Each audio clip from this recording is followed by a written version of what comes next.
boleh nis. Kata siapa? Kan udah ada hadisnya nis. Kalau kita tuh nggak boleh minum sambil berdiri.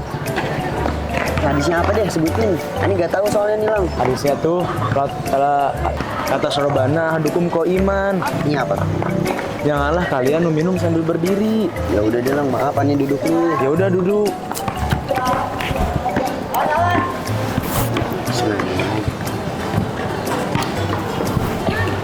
Alhamdulillah. Ayo Lang ah. Soalnya udah ngantuk banget ah. Iya nis, Ani lupa. Apalagi sih Lang? Kan pagi ini kita ada pengajian. Ada pengajian sama Ustadz Manhar. Buset banget. Iya. Janji kapan? Dari kapan kita udah janji? Dari kemarin ada janjian di saung keberkahan. Sama siapa? Sama Alaim juga. Udah ada emang. Udah noh. Alaim sama Ustadz Manharnya di sana. Iya Kita juga. telat. Ayo udah gak enakan. Ayo.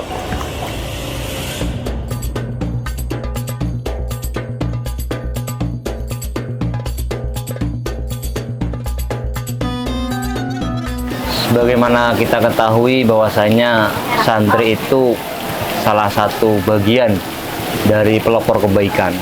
Bagaimana kita ketahui santri itu kan berawal dari kata sin yang berarti sabiqul khairat, yang artinya pelopor kebaikan. Berarti secara tidak langsung dimanapun santri berada, baik itu di rumah, di masyarakat, di pesantren, maka dia harus menjadi pelopor kebaikan.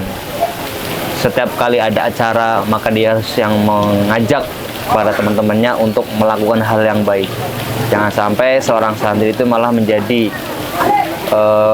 yang sesuatu yang tidak bermanfaat bagi masyarakat. Itu salah satu dari singkatan seorang santri. Yang kedua ada lagi yang namanya nun, yaitu naibul ulama.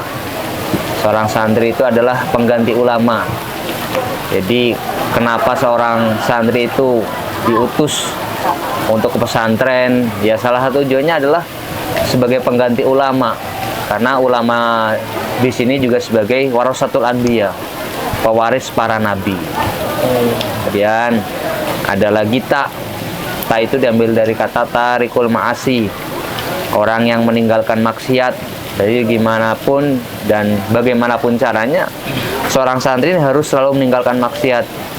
Jangan sampai ketika kita ditakdirkan oleh Allah menjadi seorang santri, malah kita melakukan maksiat, bahkan menjadi orang yang mengajak untuk melakukan maksiat.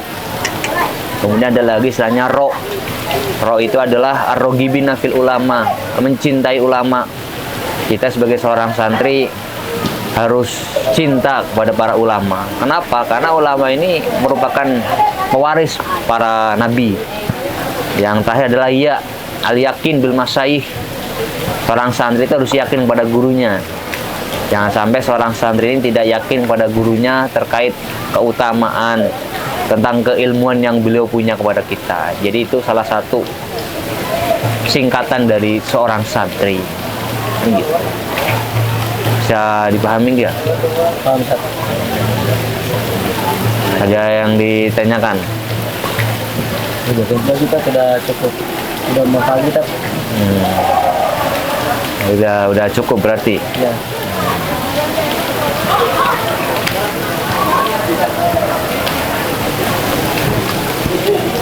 Assalamualaikum. Waalaikumsalam warahmatullahi wabarakatuh. Ya. Duhulan. Gimana aja ente? Ya, ijelis.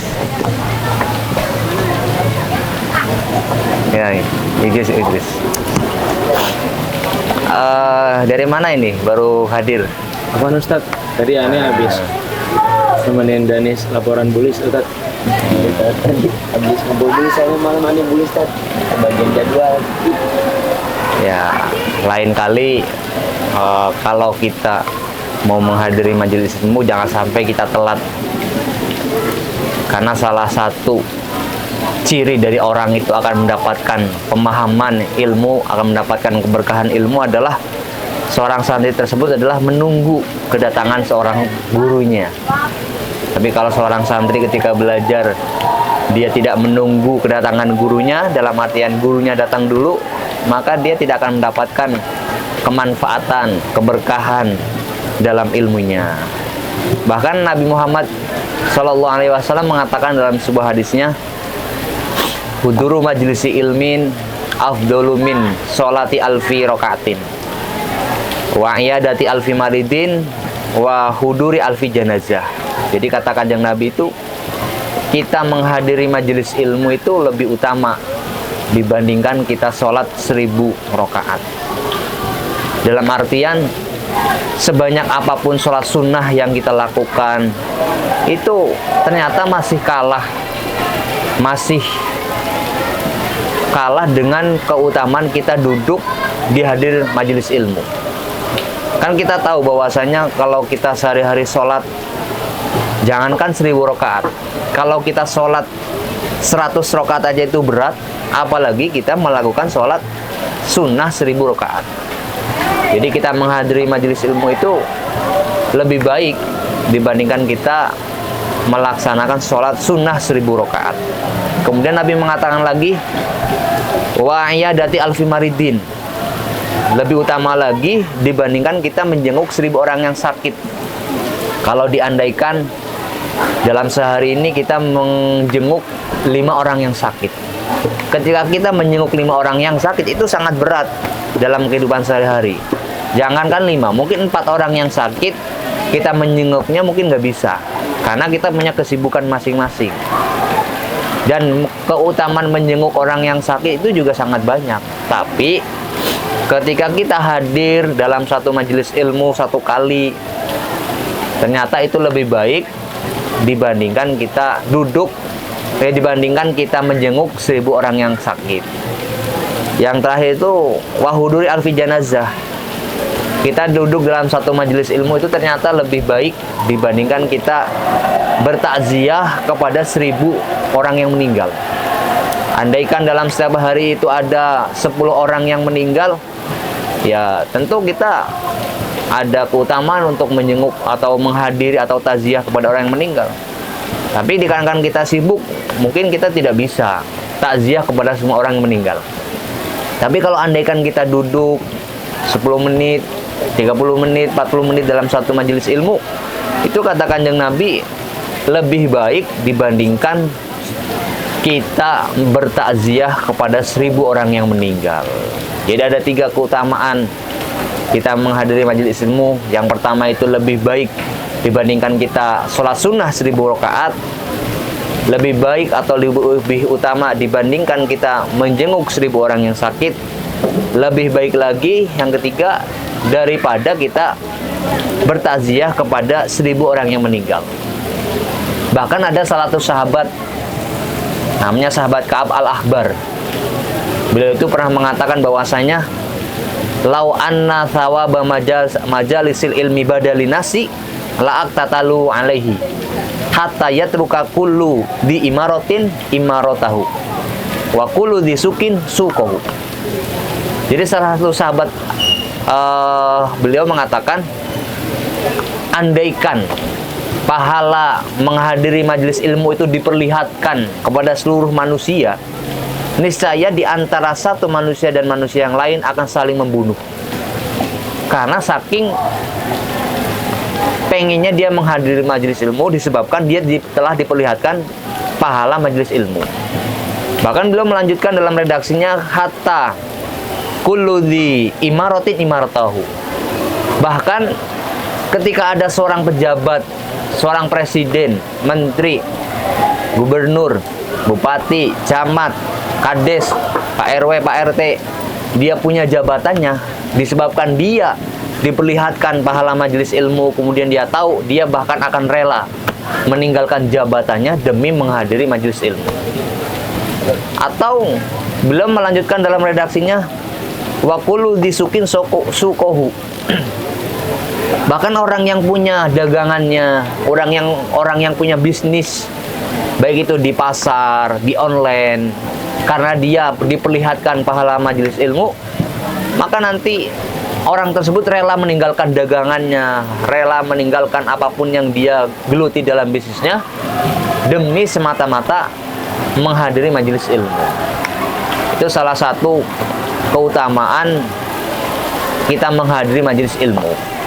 Ada juga seorang dalam seorang ulama namanya Habib Zain bin Ibrahim bin Smith, dalam kitab Al-Fawaid Al-Muhtaro, beliau mengatakan bahwasanya kita ini kan semuanya santri. Santri ini kewajibannya adalah menuntut ilmu. Beliau itu dalam kitabnya mengatakan bahwasanya man ja'ahu al-mautu wa huwa yatlubu al-ilma liyuhya bihi al-islam fa bainahu wa bainal anbiya darajatun wahidatun.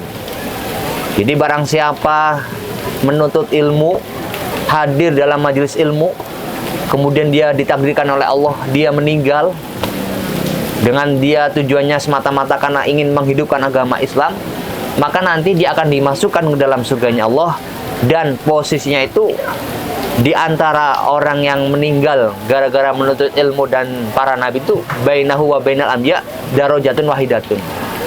Selisihnya hanya satu tingkatan. Berarti kalau misalkan kita nanti berada di surga itu, yang pertama itu para nabi. Kemudian yang kedua adalah tolabul ilmi wa huwa yatlubu al-ilma wa mata. Jadi yang kedua apa? Orang yang menuntut ilmu semata-mata dia karena ingin menghidupkan agama Islam, kemudian ditakdirkan oleh Allah, dia meninggal. Ya, kalian semuanya harus bersyukur. Harus bersyukur ditakdirkan oleh Allah menjadi seorang santri. Nabi Muhammad pernah mengatakan lagi, muta'allimun kaslanu, seorang santri yang malas. Malas di sini adalah ghairu mujtahidin fi talabil ilmi. Dia tidak bersungguh-sungguh dalam menuntut ilmu. Dalam artian ketika teman-temannya belajar, ketika teman-temannya hadir dalam majelis ilmu, kemudian dia malas-malasan, dia tidur di kamar, atau dia ngumpet di kamar mandi, itu sebenarnya lebih utama, lebih baik indallahi min sab'i mi'ati abidin mujtahidin. Kata Kanjeng Nabi itu lebih utama di sisi Allah dibandingkan 700 orangnya ahli ibadah dan dia tidak bersungguh-sungguh. Dalam artian orang yang ahli ibadah ini ya pasti tidak berilmu. Makanya kita harus bersyukur ditakdirkan oleh Allah menjadi seorang santri. Kenapa? Karena senakal-nakalnya santri yang ada di pesantren ini, dia punya keutamaan. Punya keutamaan di sisi Allah dibandingkan 700 orang yang ibadah. Makanya saya yakin senakal-nakalnya seorang santri pasti masih mau sholat, pasti mau beribadah. Tapi belum tentu orang-orang yang di luar sana ketika dia tidak ditakdirkan oleh Allah menjadi seorang santri, saya sangat tidak yakin kalau dia itu selalu beribadah dan tepat waktu. Dan sebenarnya masih banyak lagi keutamaan menghadiri majelis ilmu, keutamaan seorang santri. Biar apa? Biar kamu ini semuanya biar paham bahwasanya ketika kita hadir di majelis ilmu tuh pahalanya sangat luar biasa. Dan yang kedua, kalian ini harus bersyukur ditakdirkan oleh Allah menjadi seorang santri. Jadi seperti itu. Cuman kok kalau kita di majelis ilmu gitu kadang-kadang suka ngantuk ya Ustaz ya? Ya. Ngantuk terus. Jelas. Biasanya salah satu faktor seorang santri itu malas hadir di majelis ilmu mungkin karena nanti khawatir dia ngantuk ketika belajar. Itu sudah pasti. Ketika kita hadir di majelis ilmu, ketika kita belajar, pasti hawanya ngantuk.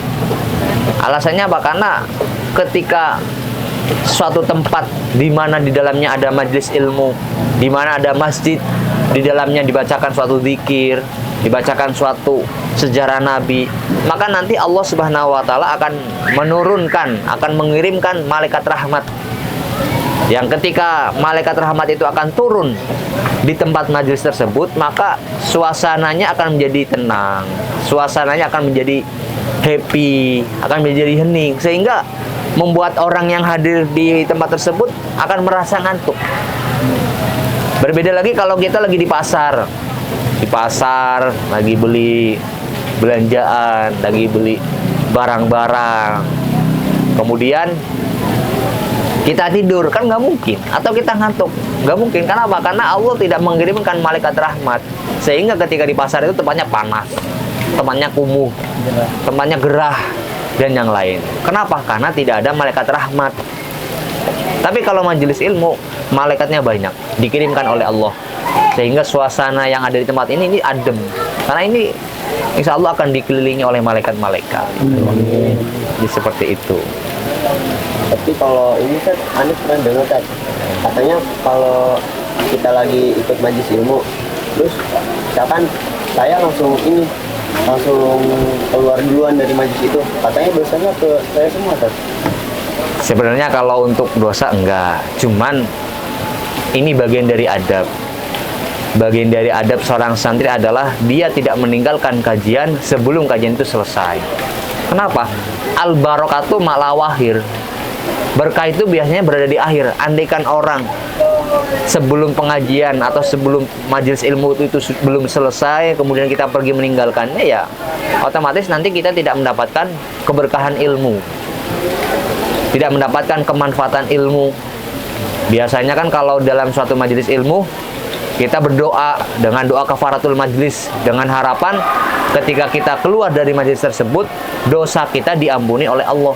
Tapi kalau andaikan kita keluar duluan sebelum majelis ilmu selesai, ya otomatis kita tidak akan mendapatkan keberkahan, itu tidak mendapatkan doa diampuninya dosa kita. Biasanya kan kalau kita ngaji sama guru kita, ya kita doa subhanaka Allahumma wa bihamdika asyhadu alla ilaha illa anta astaghfiruka wa atubu ilaik. Itu kafaroh, kafaratul majlis. Kafarah itu pelebur.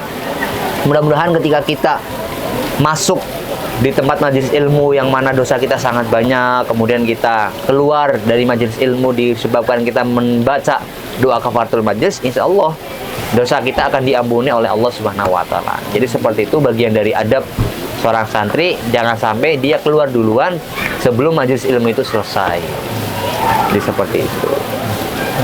Ada lagi yang Tapi kalau misalkan kita di dalam majelis ilmu kita nggak bawa buku, kita cuma duduk, cuma ngedengerin doang, tapi nggak nyatet, itu nggak apa-apa sih? kalau untuk pertanyaan nggak apa-apa atau dia nggak apa-apa, ya sebenarnya kurang afdol. Tapi tidak dipermasalahkan. Kenapa tidak dipermasalahkan? Kita udah duduk aja, udah dengerin itu udah mendapatkan keutamaan majelis ilmu yang saya terangkan di awal. Cuma nanti seorang santri yang ketika hadir dalam majelis ilmu tapi dia tidak membawa kitab, ya otomatis nanti dia akan mendapatkan ilmu. Ibaratkan kitab ini adalah wasilah, perantara. Kayak ibaratkan gini, ketika kita sholat kemudian kita tidak wudhu, otomatis kan wudhu kita tidak sah. Wudhu itu adalah perantara yang menyebabkan sholat kita itu diterima. Sama seperti halnya ketika kita menuntut ilmu. Ilmu itu adalah tujuannya, sholat itu adalah tujuannya. Perantaraannya itu apa? Biar kita mendapatkan ilmu. Ya dengan cara kita membawa kitab, dengan kita membawa pulpen. Kalau kitabnya kita nggak punya, pulpennya kita nggak punya, atau kita nggak bawa, ya otomatis diibaratkan ketika seorang sholat tanpa wudhu, tidak akan mendapatkan tujuannya. Ketika seorang santri belajar tapi tidak membawa kitab, tidak membawa pulpen atau tidak membawa buku tulis, otomatis ya nanti dia tidak akan mendapatkan akhir daripada yang dia inginkan, yaitu apa? Ilmu. Karena dalam suatu kaidah dikatakan al-amru bisai'i amrun biwasailihi.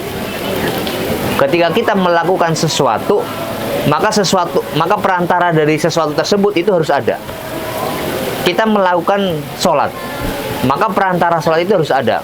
Apa perantara sholat? Yaitu wudhu. Ketika kita melakukan sesuatu yaitu menuntut ilmu, maka perantaranya itu harus ada. Apa itu? Yaitu membawa kitab, membawa pulpen, membawa buku tulis. Jadi seperti itu ya. Mungkin pertemuan pada pagi hari ini dicukupkan ya, mudah-mudahan. Dan lain kali jangan telat, jadi tidak mendapatkan ilmu pada hari ini ya. Mudah-mudahan kita bisa mendapatkan manfaat, tidak bisa mendapatkan keberkahan daripada kita hadir di majelis ilmu. Mari kita tutup dengan doa kafaratul majlis. Subhanaka Allahumma wa bihamdika asyhadu alla ilaha illa anta astaghfiruka wa atubu ilaik. Ila liqa fi ghairil aqdsallah. Assalamualaikum warahmatullahi wabarakatuh. Waalaikumsalam warahmatullahi wabarakatuh.